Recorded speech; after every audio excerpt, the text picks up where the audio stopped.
Looks like everybody's coming in now. So welcome everyone. And you are all going to be audio and video muted except for our speaker and our two co-hosts.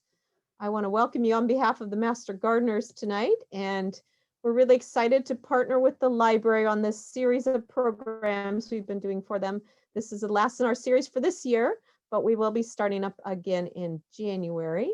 And so I'd like to introduce our co-host from the Napa Library, and that's Fuji. So if you want to say a few words, Fuji. Thank you. Thank you everyone for coming or showing up today. And we are happy to be partnered up again with Master Gardeners and their wonderful programs that they provide. And just a little bit of information before we get started on the library aspect. So just as a reminder, the art in the library that we have every month will be canceled for December. However, their artwork is still up and it's for the Brown Street gallery, and their artwork will be up all of December, and you can actually come into the library. We are open to the public. You are still required to wear a face covering that covers the nose and mouth, and they use a sanitizer when you walk in, but you are more than welcome to come into the library. Our hours have changed. They are Monday through Saturday from 10 to 5:30 and Sunday from 1 to 4:30. And depending on what happens, but they might change again. But as of right now, those are our current hours.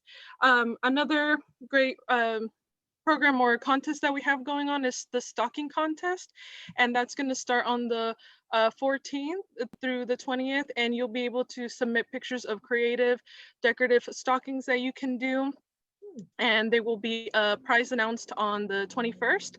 So just look out on our social media. We will have that posted. And again, we are so happy to be working with Master Gardeners again, and thank you. And yeah, pass it back to Yvonne. Thank you, Fuji. It's so much fun being partners with the library, and I'm excited that you guys are open. I was actually in there today picking up my books, and I saw the artwork on the walls. I didn't look around too much, but so thank you. I'm glad you're open, at least for now. And it's really lovely to have access to the library. So I know many people who are joining us tonight have been to many of our programs before, but I just want to say a little bit about who Master Gardeners are. We are a volunteer program, and we're based here in Napa County, but there's Master Gardener programs throughout all of California in almost every county and throughout the United States. So it's a volunteer organization that extends research-based information to the general public about home gardening. So this is part of our program, and we are extending a little bit of information today about some ideas that you might get for your friends and family who are gardeners. So I'm going to turn it over now to Jill, who's one of our volunteers, and she's going to do the program tonight. So go ahead, Jill. Good evening, everyone. I'm Jill, and we're here to talk about cool tools and gifts for gardeners. So what I'm going to ask you to do as this presentation goes on is think of one of your favorite tools or gifts that you've given or gotten. So at the end, we'll kind of chime in with those and see if we have any other ideas. So hopefully today this will inspire you for your holiday gift giving. So let me just mention, Jill, that they can type that in the chat, and we'll monitor the chat as we go along as well and answer any questions people have. Yes. Some reason I cannot switch to the next slide. Great. Try down at the bottom with the arrows, Jill. Sometimes that works. Oh, okay. There we go. Sorry for the delay. And Yvonne kind of covered this, but we are scientific, research-based gardening information, and we're for home gardeners. We don't do anything with professionals. We're trained volunteers for the cooperative extension, and we've had over 80 hours of initial training, and annually we're required to do continuing education too. So what is on everyone's mind right now with COVID out there is protection, protective gear, not just for disease, but also from the sun and other things that might irritate you. So I like this long sleeve shirt. It's lightweight. It's got the double buttons on the sleeve there, so that you can leave it at the wider opening and just slip it on and off, and you don't have to button and unbutton it. So that's a real cool cool shirt to have. I also just recently, I've just had some issues with the sun. And so I went out searching for a floppy hat. Um, and there's all kinds of hats out there. I found this one at the Silverado Ace Hardware, but there are many different styles. They have some that have flaps on the side and the back to protect your sun and whatnot too. Because really, a baseball cap just really doesn't give you enough coverage on its own. Um, so and the shirt, I should remember too, is that I have a lot of reactions to the pollen, especially when I pick my tomatoes, because I'm all over in those bushes. And so the shirt helps keep the pollen off of me, and I just end up having to have itchy hands for a little bit afterwards. So, and the next thing that we come up to is gloves. I've got a couple here shown, and there's all kinds of different varieties of gloves. There's long ones for pruny plants. So think of your roses, think of your citrus trees, some berry bushes that'll protect your arm from the thorns that are on those. There's also different varieties of styles and stuff. So these are coated, so you can wash that still, but it's coated. And then just like the ones in the other slide, these are probably some kind of a leather or other skin. So just I I end up getting a glove and not really thinking about, is this the right glove for me? You can do size and figure that out, but how are you actually going to use it? Does it leave your fingers open enough that you can get the right texture for whatever you're doing with those gloves on? So no gardener, and they don't last forever. So no gardener can have too many gloves. As you're out in your garden, you're working, they're going to deteriorate. So that's just part of what happens to gloves. Another protective factor is knee pads. You can tell the one on the left has been well used. It's just a simple foam pad that you put down. The ones on the right actually attach around your knee. The only thing with these is that the fit has to be really good because they have a tendency to slip or slide. So you do twist or turn or fall down a little bit if you don't have a good fit. I just use a piece of the sample carpet and sit on that. But I've been intrigued just lately by this.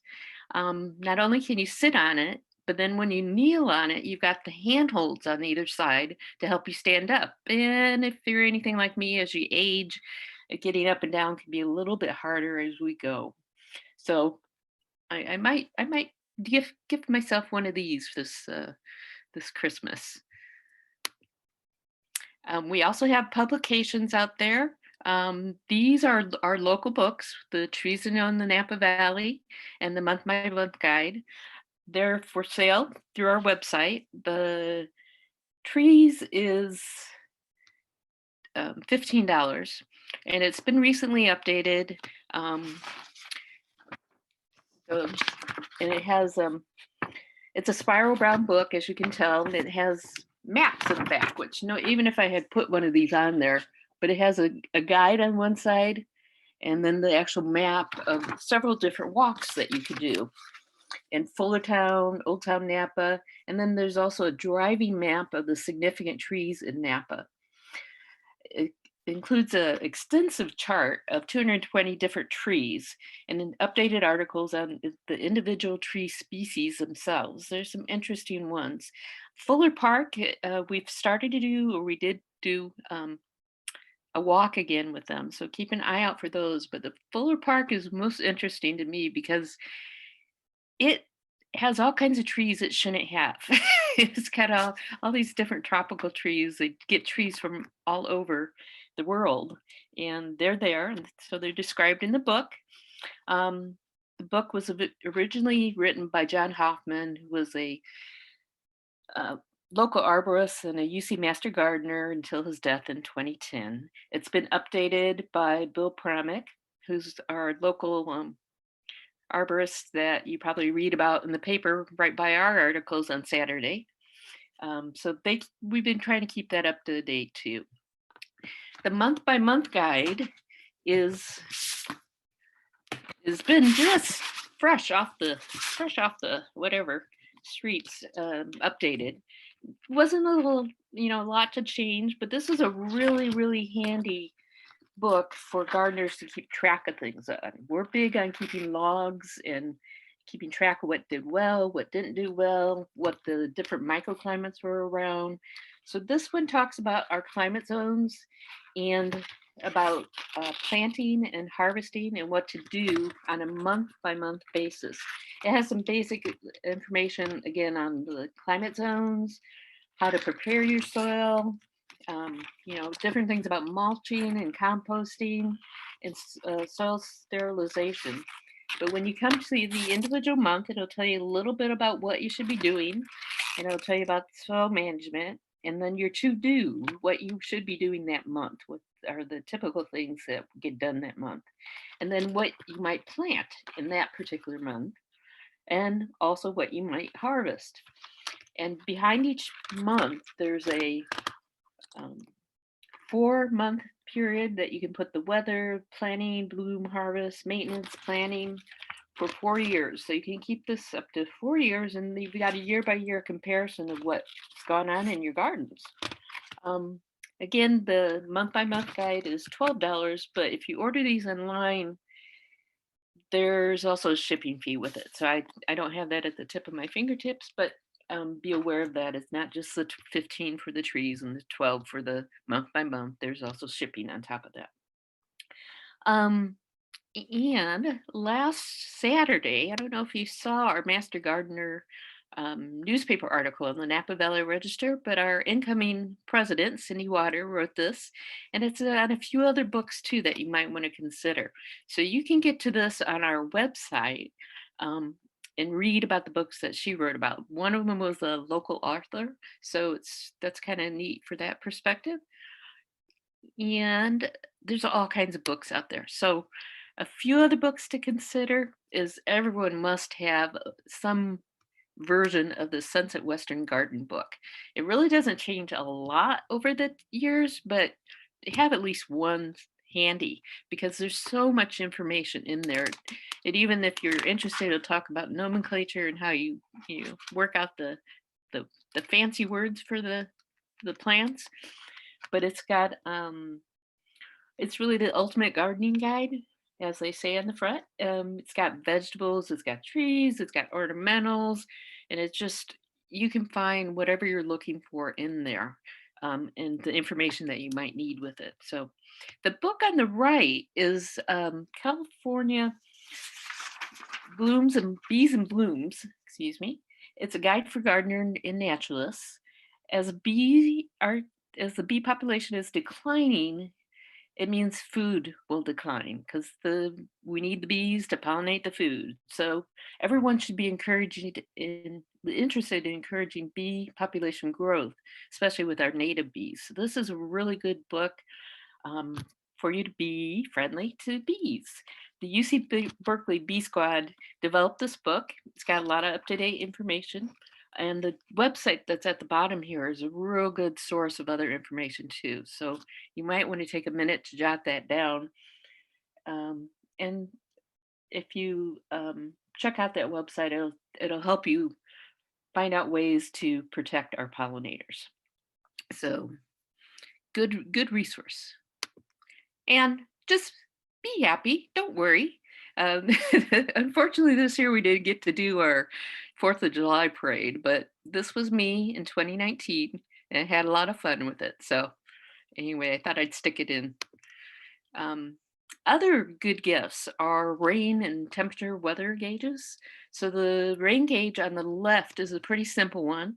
It's got the only fancy bit to it is that it's magnified so that you can see it from afar. But there's all different types and shapes and sizes of rain gauges. You want to be sure when they place the gauge that it's not under anything, that it's out. Ours is on an open fence and back. So that's a good location. They even have some that are freestanding and you can put them in the middle of your yard if you want. On the right is a typical weather temperature gauge station. There's all different kinds of varieties of these. And you may want to consider more than one if you've got different microclimates in your garden. What I mean is if you got a spot that's all shade pretty much all day, and you got a spot that's all sun pretty much all day. Those are going to be very different tracks that you'll want to keep track of, or components that you want to keep track of. When we have a new class, this is the first thing we have them do is go out and get a rain and a temperature gauge if they don't have one, and have them start daily tracking the highs and low temperatures and the amount of rain. Unfortunately, I don't think this year is going to be a whole lot of rain, but hopefully we'll get some before the season's over. So let's see. We're going to get into more whimsical later on, but I found this guy too. So this is what I mean by all different kinds of rain gauges out there. He could be a freestanding one too that you can out in the middle of your yard or wherever it's unprotected. So harvesting and cleaning. I'm a basket case. So that big basket on the left, I use that for harvesting all the time and find other uses for it too throughout the year. But when I harvest, I also have that big bucket on the right with me.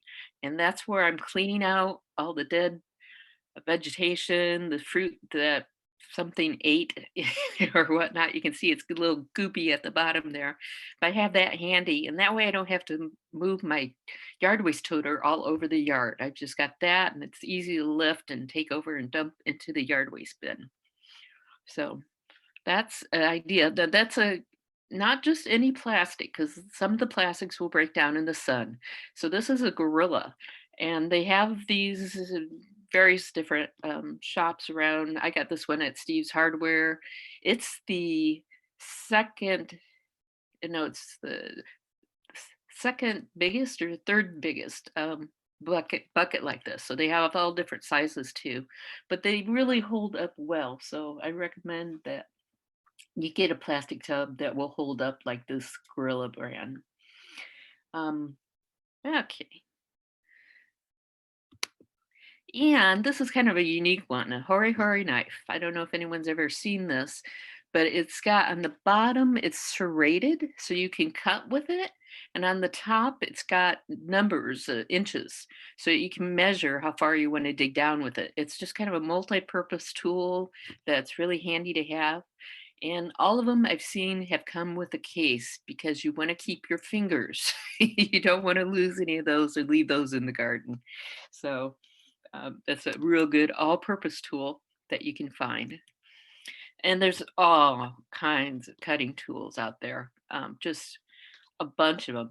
When they did a recent public workshop on tools, the one on the left was a favored one because its handles, you can see the handles are two different lengths. That's because they unscrew and will pull out. So it's really a multi-purpose tool because it can reach all different lengths. You've got just a variety of different other ones here too.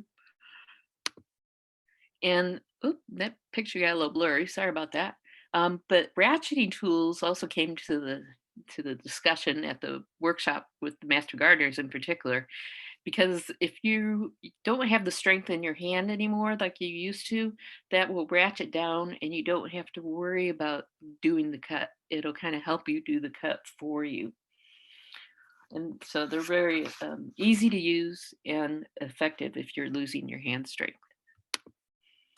This is my favorite, this little clipper. I've got a couple of these. I have one by my back door. So actually this afternoon, I went out and harvested some of my mandarins that are finally coming to. And I use it for everything. I take it out for the garden. If I'm going to pick flowers, it's my everything tool. I have it by the back door, so it's easy. I can't, say, oh, I can't get it. I'm not going to do this. And I've also got one in my shed because I like it too. And whenever you purchase these, you'll usually get that little sharpener that's just above it so that you can clean it. I'm not great with cleaning tools if you look closely at the blades there, but it does come with that sharpener and it is easy to use. You just need to use it. All right. Now this next one, I wonder if anyone's seen this. Fence post drivers. If you have to drive in fence posts, this is the only way to go. There's something wrong with the picture on the left. I'll get to it. And this is my neighbor. She covets this tool. She won't hardly let it out of her view, but is she did let me borrow it once, and it is very easy to do. You just What's wrong with the picture on the left is I've got the bottom up. On the bottom, it's flat. There's a solid surface down there, and so you put the hole over the post and then just pull down on those things, slam down on them. And it just makes the driving in so much easier and so much nicer. It's really handy to use. Now, even though she's wearing her shades, a few of you might recognize my neighbor over there. She's a retired Redwood Junior High School teacher, and she's a great gardener. I've gotten all kinds of good plants and things from her. Now, this is the lazy woman's way to dig a hole. So it's a drill auger. It's like a big bit for your drill. That's all it really is. And it just makes it really nice. You can get all sizes of different holes. My friend has one that's about twice this length that I've borrowed on occasion. So it's just a real easy way to dig a hole in our nasty clay soils here in Napa. So, but the only thing with this, just like with tilling, you may need to perforate the inside of the hole once you're done with the drill because it may slick it up. So just be aware of that. And more whimsical. I seem to have a fair amount of whimsical in my yard. I've got an elephant here sneaking out of the pot. I got our little hedgehog that was holding the post auger there. I've got just all kinds of little ceramic things. Actually, these two things are gifts for friends this year. This little pig, we have a friend that grew pigs when he was younger. And this, you can't hardly see that, but it's another little ceramic thing. And then at the arts and craft shows, you'll see all kinds of stuff like the whirligigs and the chimes and things like that. So I've got my birds here. And this is actually a frog made out of spoons. So there's a variety of things out there that you could find for someone that's just a little bit different. I have a sunflower made out of forks, so that's a little different too. You can't see her real well, but this is a lady's head, and the plants grow out of her head, so you can hang her on the wall. There's all kinds. Again, I got someone started getting me rabbits. I don't know why. I've never had rabbits, but and my niece that did have rabbits, it bit me. So, but I tend to get a few rabbits here and there. And then this is my neighbor's yard. She's got all kinds of beautiful sculptures and hangings too. And we've all seen these cute little ants. So at all the arts and crafts shows, they're there. And our poor little owl, he fell apart, but he got glued back together. So he still is in the garden too. So tell me what your favorite tool is. Add it to the chat and we can share those too. Yvonne, I think you have a little bit of follow up, and we'll look at the chat after that to see if there's any more suggestions for tools. And this is our contact information. So Napa MG, that's really, if you Google that, you should be able to find us.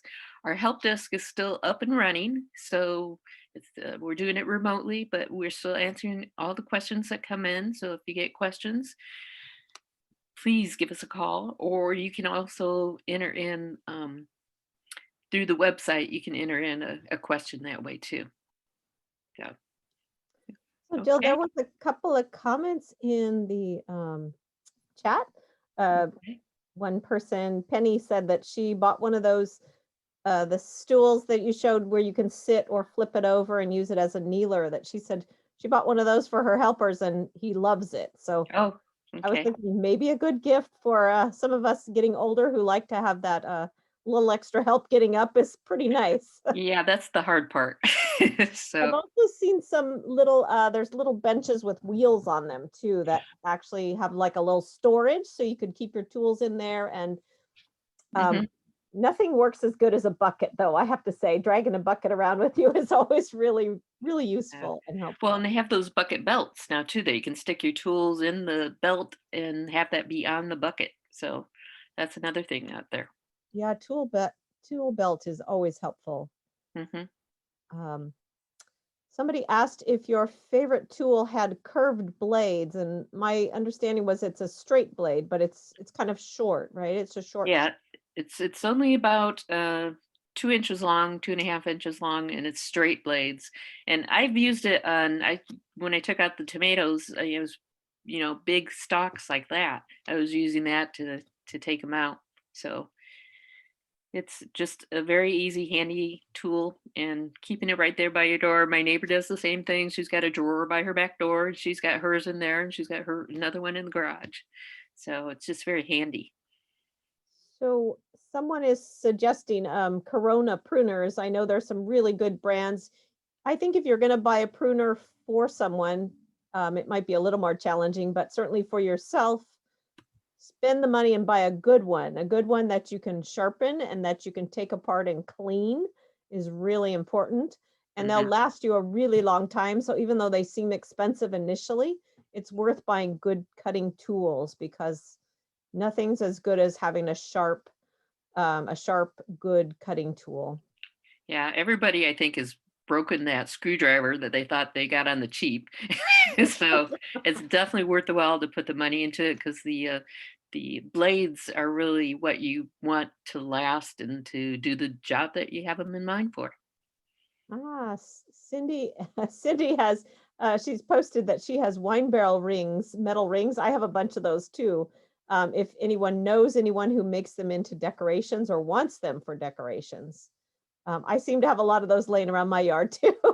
I've seen some very creative things done with them. I made them into hearts and painted and made into like hanging mobiles even.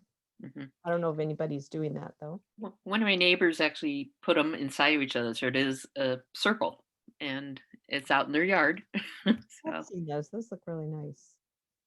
Um, and I know the temperature and rain gauges that you showed are great. And I would say for people who are interested in those to really look around, there are all different levels of, they call the fancier ones weather stations, and you can actually have an official weather station with wind and all kinds of other things. I know Dean Donaldson had one of those where he had the wind thing attached to the temperature gauge, and it had a readout at different times during the day. And I would say try to get ones that maintain the high and low temperature so that you can see what that is, because just an instant readout doesn't really help you if you're trying to see how low it got in the middle of the night.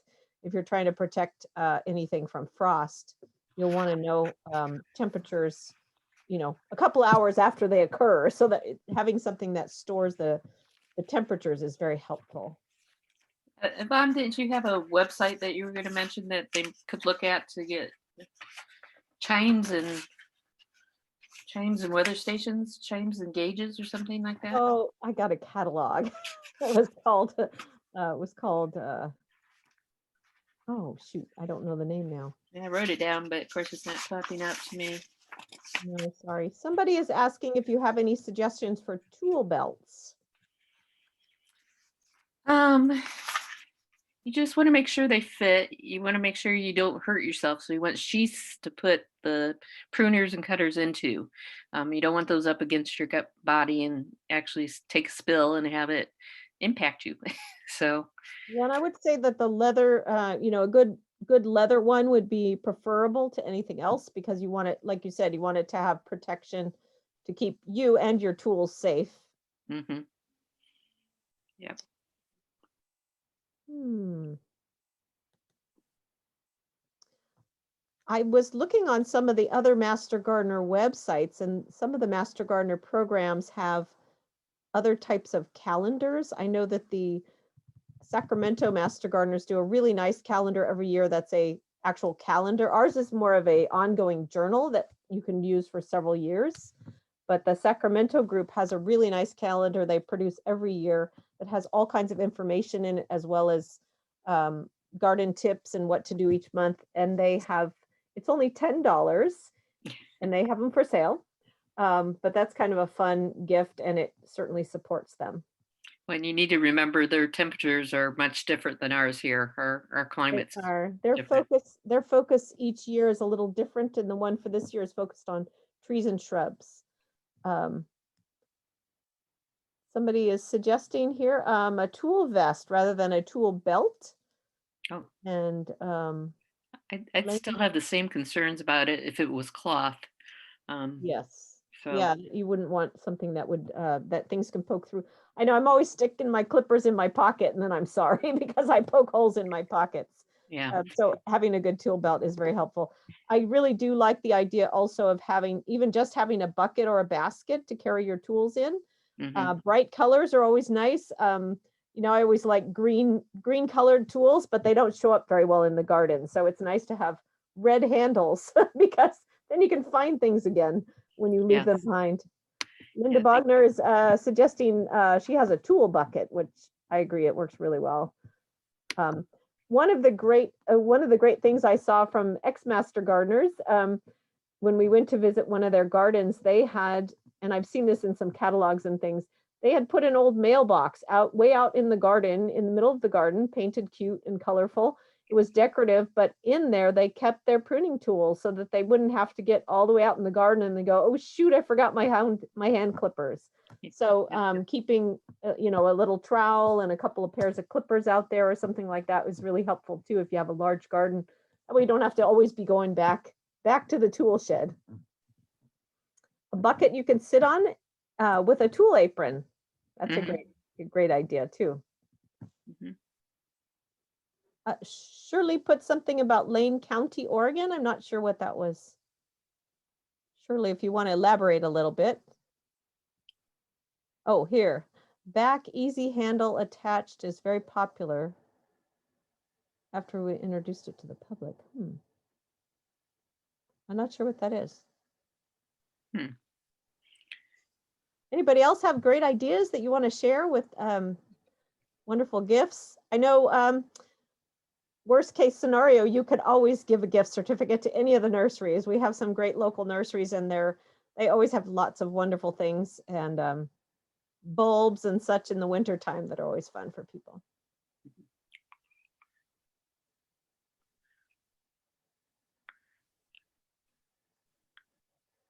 All right. Okay, well, looks like that's it. Thank you everyone for putting up with me. and I would say that I want to remind everyone to also go to our website and you can review past programs that we've had. We've had some great programs this last year. We've had our food growing forum as well as workshops on different topics. And you can review all of those on our website under garden resources or events, find us. If you go to the top navigation and go to events, find us. Under that, you will find all of our recordings and past programs resources, as well as all of the other resources from past years. So you can poke around in there during the winter when you have a little time and find some of our past programs to review. We hope that you'll come back and see us in January. We're going to be starting our new programs the first Thursday in January, so right after the holidays, January 7th. And our first one is going to be talking about bare root trees. And we will be doing our food growing forums next year, as well as our, we're going to talk about fruit tree pruning, and we're going to talk about rose pruning in a workshop in January. So lots of good stuff coming in January. So we hope everyone has a great holiday season and come back and see us in January. Thank you a lot, Jill, for doing the presentation today. And if anybody has any further questions, you can either type them in here today, or you can go to our website and ask our help desk folks, and they will get back to you with any questions you have.